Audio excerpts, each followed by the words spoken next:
All right, let's get going on a good one here. We're going to do a foamulator. It's going to kind of end up looking like that. It's essentially a stimulator, but it's got that foam backing on, and these things float like crazy.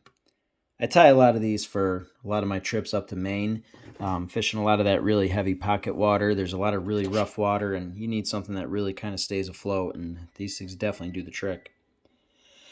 First thing I'm going to do is I've got a roll of black UTC 70 here, and what I'm going to do is I'm going to get my thread started at a spot where I'm kind of measuring out how big I want the front part of this fly to be, which is how I tie all my stimulators. So where I start my thread is kind of important. So that looks about good right there.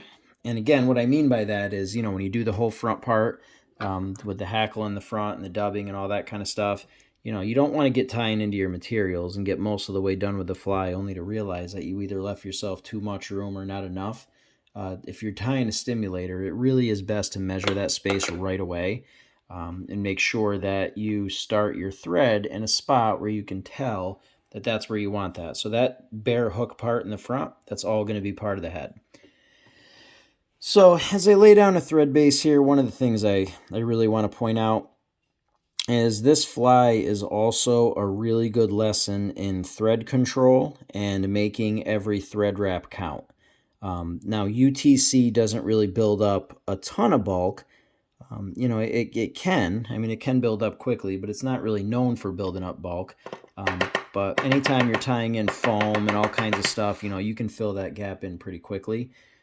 So you got to make sure that every wrap that you make is something that's necessary and it's not going to put you in a tough position. So this fly can be kind of tough to do, but hopefully this will make it so that it's a little easier for you. That tapping is my hair stacker.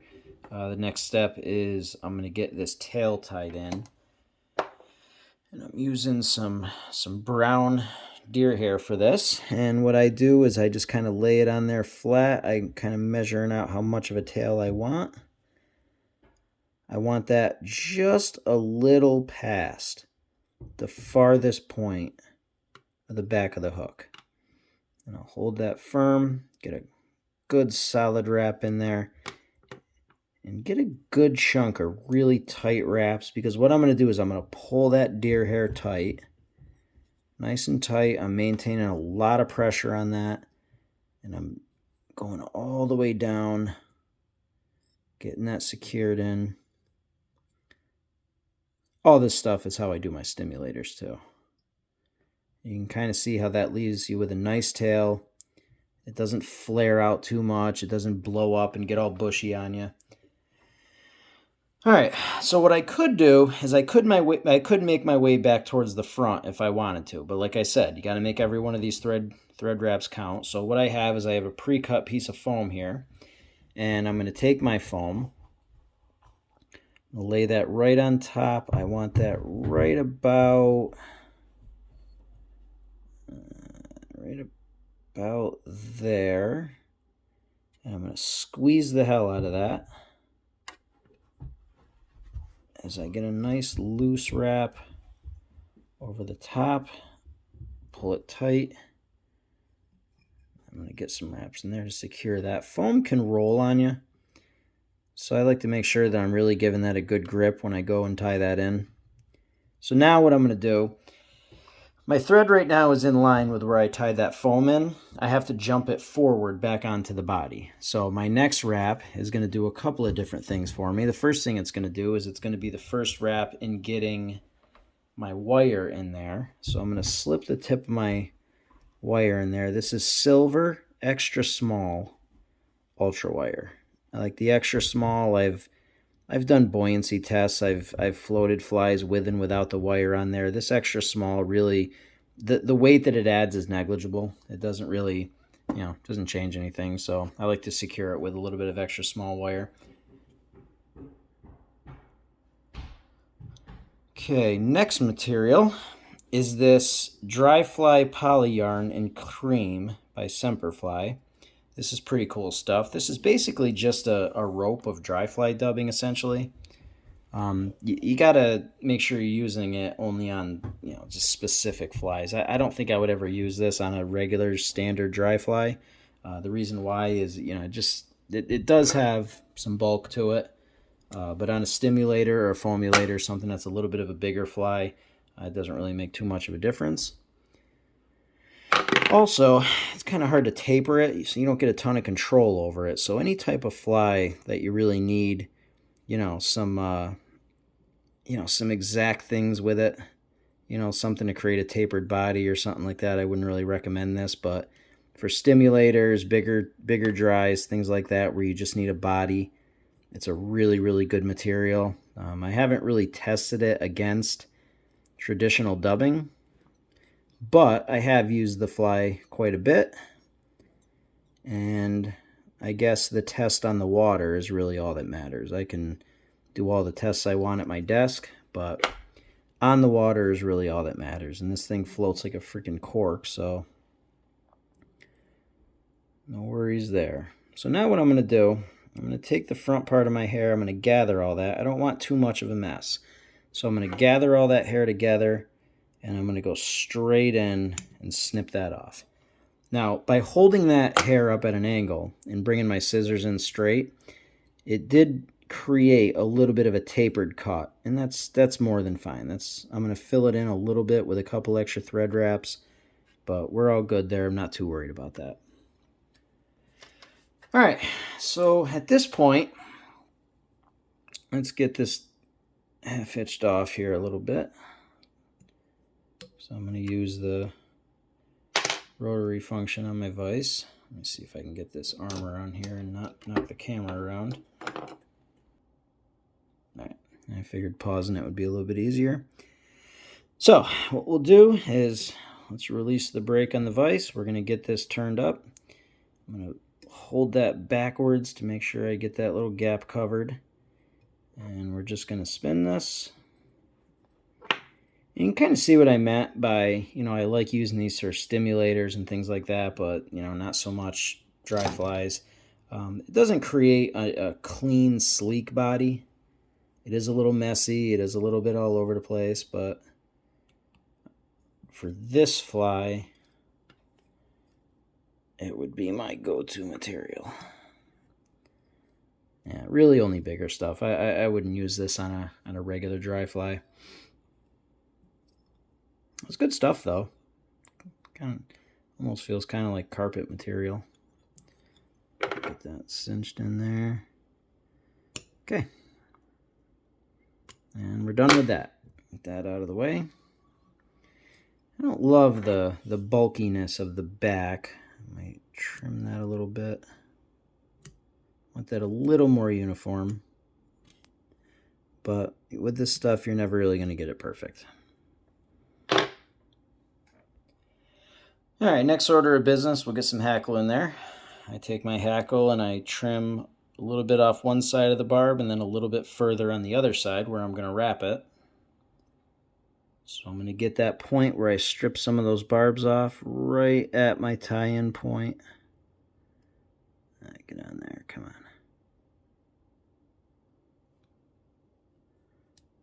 And get that secured down. I'm going to use this opportunity to build up a little bit more of a taper on my head. Every time I tie something in, what I want to do is I want to fill in that space a little bit.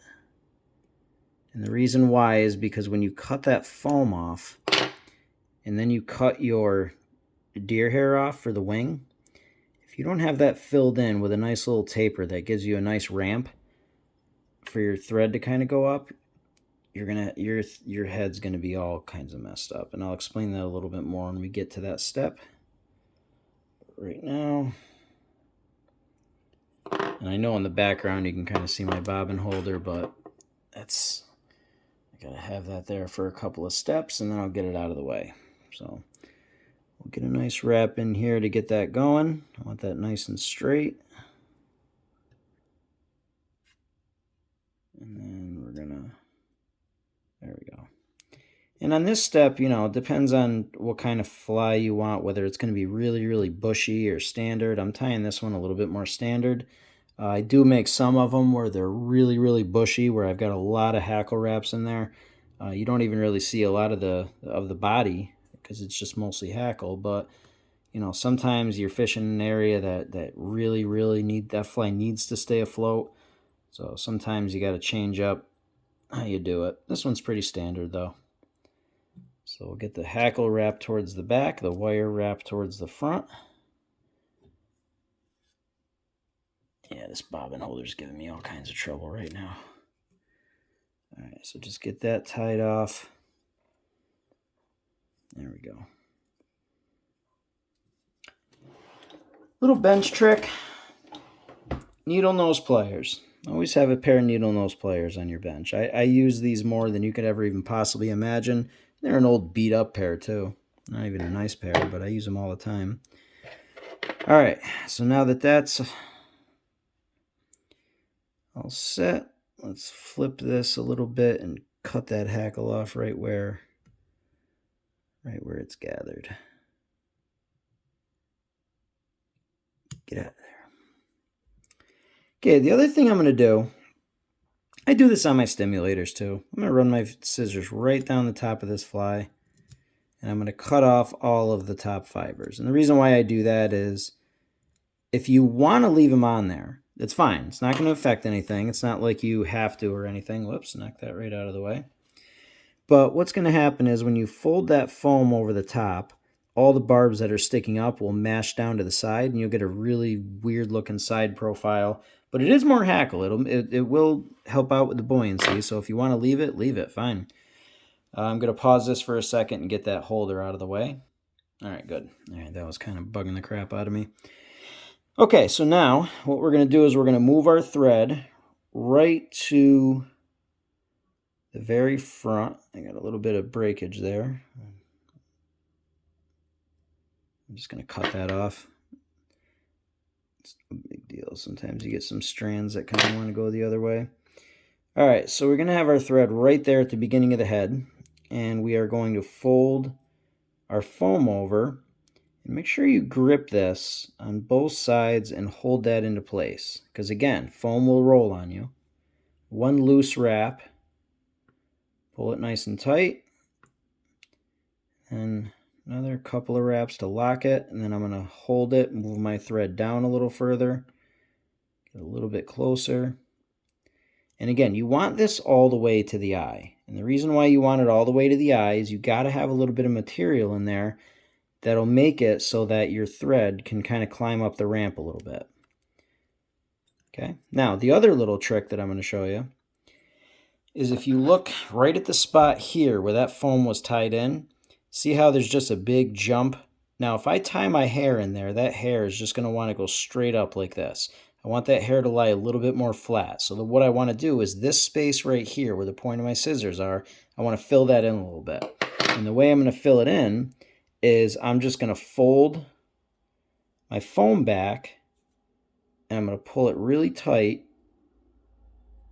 and get that locked down. So that looks like there's kind of like a little bubble there on the head. And then I'll go and I'll tie the rest of it down. Might have a little bit too much towards the head, but that's fine. We'll mash that down later. Okay, so now we'll cut that straight across. And see how there's still a nice little chunk there? That's fine. We're going to go and mash that down too. Every little bit of foam that we leave there fills in that gap a little bit and makes the whole thing a little bit easier when you're trying to finish this fly off. Okay, so there's the body, the back. Now we got to start building the head up. All right, so I got some hair in the stacker here.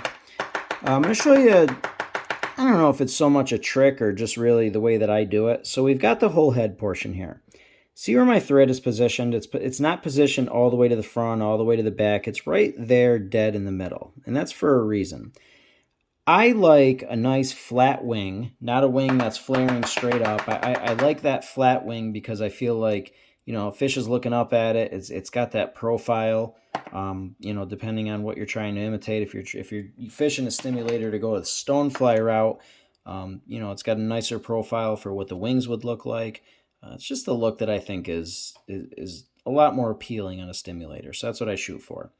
So the way that I accomplish that is pretty simple. So I got a chunk of some stacked hair here, and I'm going to kind of measure out what I want. I don't want it all the way to the back. I want the wing to kind of go right about there where I tied in my my foam. So I'm just going to kind of move my fingers up a little bit, measure it. That looks pretty good right there. So I'm going to, now that I have that measurement, I'm going to switch that pinch to my left hand, and I'm going to lay that spot right over where my thread is and give a really loose wrap all the way around, and now I'm going to pull it tight. And what I'm going to do is put about 5 or 6 nice tight wraps back towards the back of the fly while holding the hair. And here's a really important part. You want to slip your scissors into here up at an angle and make sure that that hair is cut off at a taper. Because again, if you cut that hair off all at once, your thread won't have anything to climb. There's just going to be a big giant gap there, and it's going to really, really mess up not only the look of the head of the fly, but it's going to make it so that it might even really be impossible to tie it off the way that you want. So it's not even a step for looks. It's actually really kind of a necessity. So I'm just going to make sure all that is cleaned up, turn my scissors, see if I can't get a little bit more off of there. All right. So now I'm going to take my thread and go back down the front. And my thread is not jumping. It's just following the hair. So I did that kind of perfectly. So there we go. Okay. All right. So the next thing is I'm going to take the same hackle feather, which I got off of a saddle. I tie all my stimulators with saddle feathers. Now, do you have to? No, you could use 2 different cape feathers. That's completely fine. I just like to use the saddle feathers because they're a little bit better for spinning and turning. I think they make much better stimulators, but I do tie some stimulators where the front hackle is a different size than the back. So sometimes I'll take the front one off of a cape, and it all depends. But in general, most of my stimulators and foamulators are tied with saddles. Okay, so we're going to get that notched in there with a few turns. Get that out of there. So we got the hair, the hackle, the legs, all kinds of things to tie into the front. That's kind of why I said in the beginning of the video it's going to be a little bit of a lesson in thread control, because if that's a step that you really don't nail, then you can build up so much bulk in the front of this fly that you're not even going to be able to tie it off, let alone have it be usable. So it's really important that you make every thread wrap count and don't build up too much bulk. All right, so the next thing I'm going to do is I'm going to take these centipede legs by Montana Fly. These are size small. And I'm going to take one full leg and I'm going to cut it in half. And here's how I do my legs. You got to remember that if the legs are round, if you're not holding them in position as you're tying them in, then they're going to roll and twist. So like if I take these legs, okay, and I twist them, what's going to happen is they're going to kind of go all over the place and bounce around. You don't want that on your fly. You want them to lay straight, and you want them to imitate what you want them to imitate. So I'm just going to not roll it at all, leave it flat in my hands, and fold it over onto itself like this. Then I'm going to try to get my stubby fingers in there where I'm grabbing both sides, and I'm just going to slide that straight back.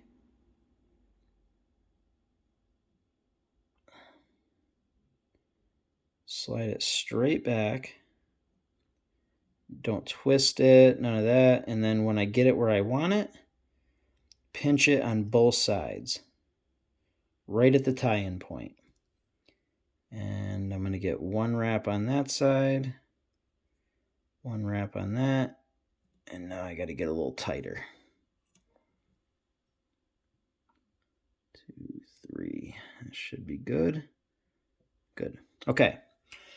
So here's an important step. The word I like to use is tame. I want to tame the wing and I want to tame the legs. And what I mean by that is you can kind of see how, the legs are kind of flaring. They're not really in the exact position you want them to be in. The wing is kind of flared out and sticking straight up. I want to tie everything together where it calms down, looks nice, looks the way that I want it to look, has the profile that I want it to have. And the way that I do that, I don't know if anybody watching this follows me on either Instagram or anywhere else, but if you look at my stimulators, a lot of the wings are a lot flatter than some of the other stimulators that you see. And one of the reasons why I do that, as I said before, I like the profile of, if a fish is looking up at it, what they're going to see with a nice flat wing compared to if that wing was sticking straight up in the air. So that's what I try to shoot for. Now, if you tie this in with thread, a thin piece of thread, it's going to bite into the material and flare it. So by tying the rest, now it's already secured. You don't have to worry about securing it. But by tying in the rest of this with a rope of dubbing on your thread, it's not going to bite into the material as much as the bare thread would. And it's really just going to kind of tame it and make sure that it stays where you want it to stay. So I'm going to gather the hair with my fingers to get it set where I want it set. Okay, and then I'm going to include the wings and kind of mash all that down with my fingers and then go over the top of it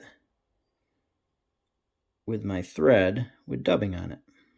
And when I do that, I should kind of lock everything into place where I want it to be.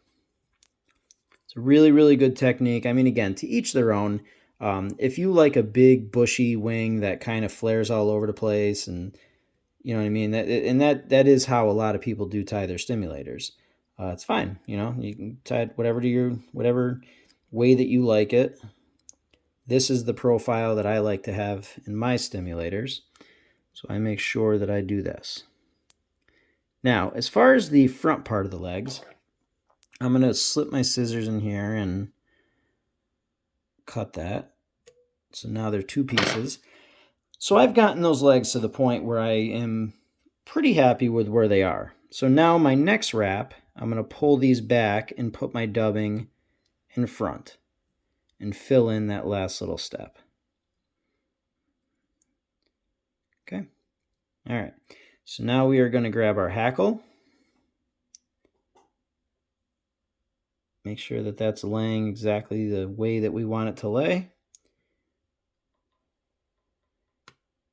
Wrapping the head of a stimulator or a foamulator is always kind of tough because if you don't hold the hackle a certain way, the quill can roll on you and the hackle can kind of start going all over the place. So I want to try to avoid that, which it looks like we just kind of did, which is a good thing.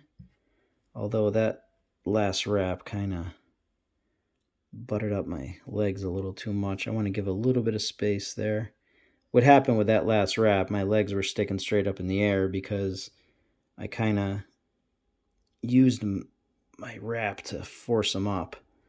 So I wanted to give a little bit more space. All right, so that's all tied off. Get that in there. Okay. So I'm going to get one wrap in front of the hackle to kind of force some of those stray barbs back. Get a nice cleaner head on that. What I'm going to do is I'm going to come in here with a little bit more precise scissors. These are my copter scissors. And I'm going to try to slide that point in as close as I can and get that snipped. Get a nice clean head on there. All right, that is pretty much it. So without letting your thread slip off the eye of the hook, let's give ourselves a little bit of slack so that we've got what we need for a whip finish here. One of the things I would recommend too, we actually did a pretty good job on this head. If you are right at the tip and you don't really have a ton of room, throwing a couple of half hitches in there is a good way to finish off a foamulator too. But we just happened to do a good enough job where we could get this tied off with an actual whip finish.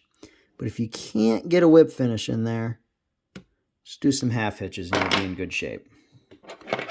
All right, last thing we want to do is we want to trim these legs to length. So I'm going to kind of grab them together so that one snip will get them even.